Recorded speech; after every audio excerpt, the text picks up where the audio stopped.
Okay. Um, Hello, my name is Sarah B. I currently live in Naples, Florida. The sort of short, smart aleck answer to what I do is nothing I don't want to. 29 years old. I went to a psychic fair and it was a bit like, I'll go check it out. I'll see, I've always had a spiritual leaning. I'm licensed in massage, or I was licensed in massage. And so that wasn't unfamiliar to me. And had, I had a palm reader, free 5 or 10 minute. And this man looked at my hand. I didn't know anybody and he didn't know me.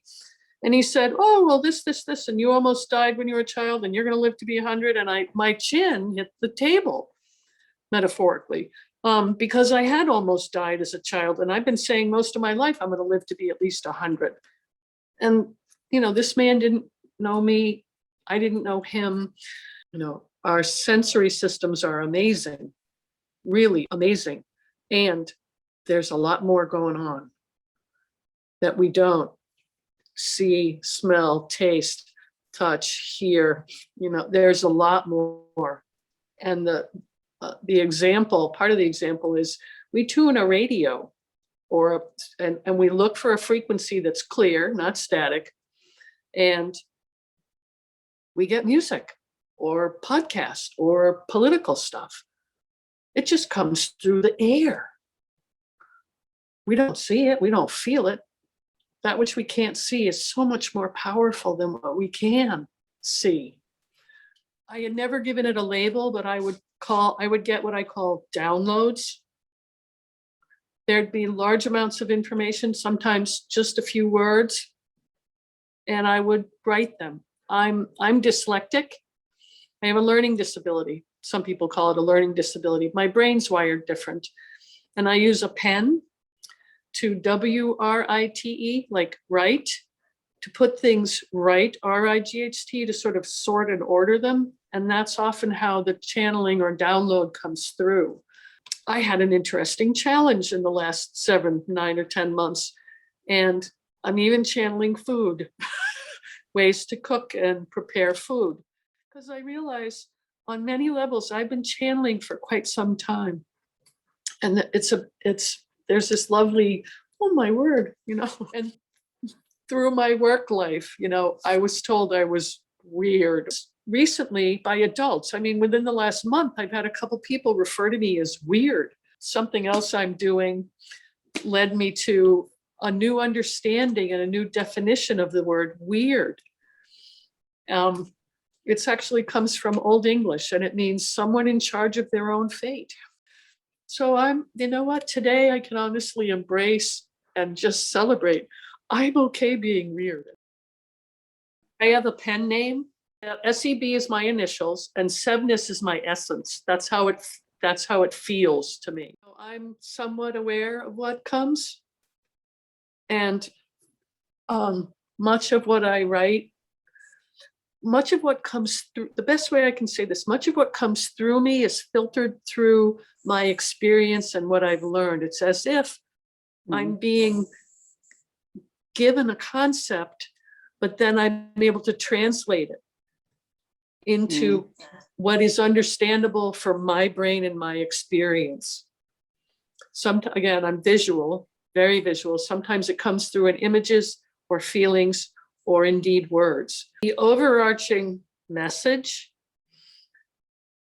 sort of the meta message that I experience, is that what comes through is an invitation to wake up, to be more conscious and less separate. So I open and allow, I give full and complete permission for what needs to come through to come through.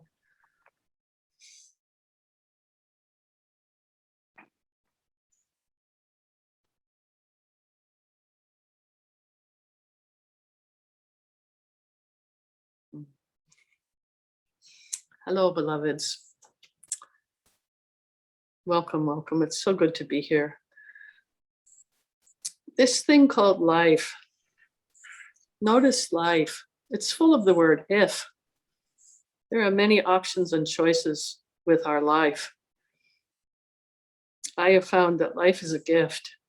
Also, another word full of if. Life and gift, they are both full of if.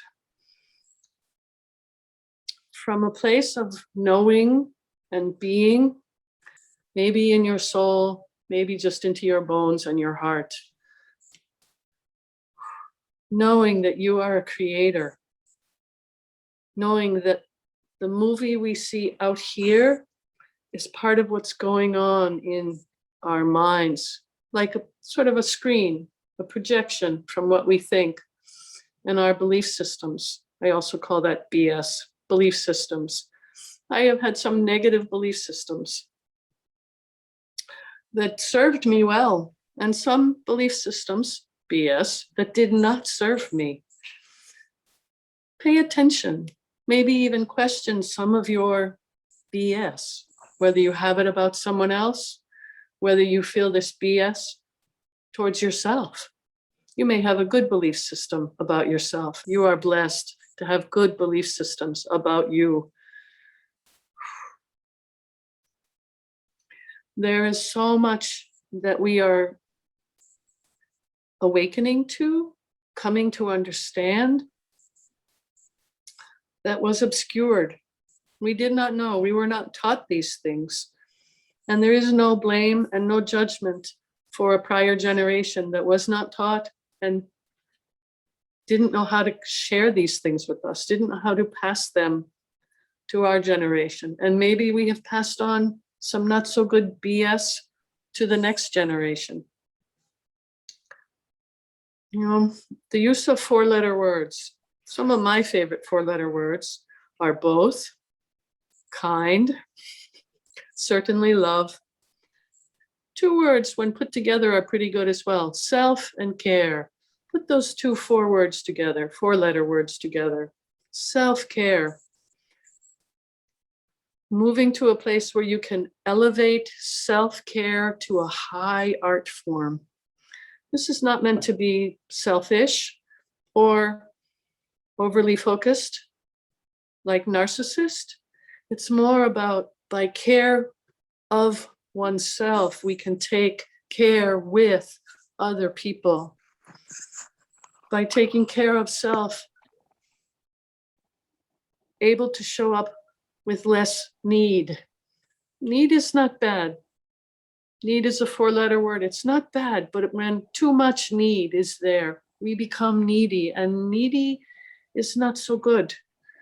It's not as empowering a place to be or to breathe from, to feel needy.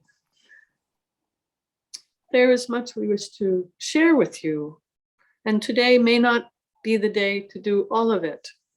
Much has come through earlier. And as always, always, ALLWAYS, always and always, ALWYAYS.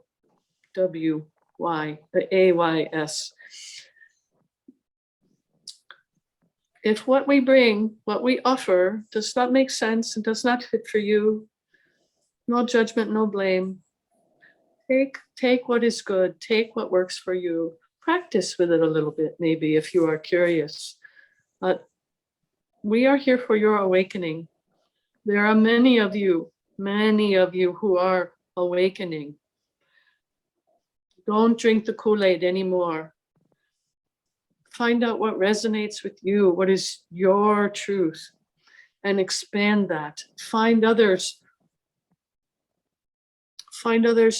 who you can be yourself with, and allow others to be who they are. And long ago, something came through, which is be who you are. You are a gift to the world.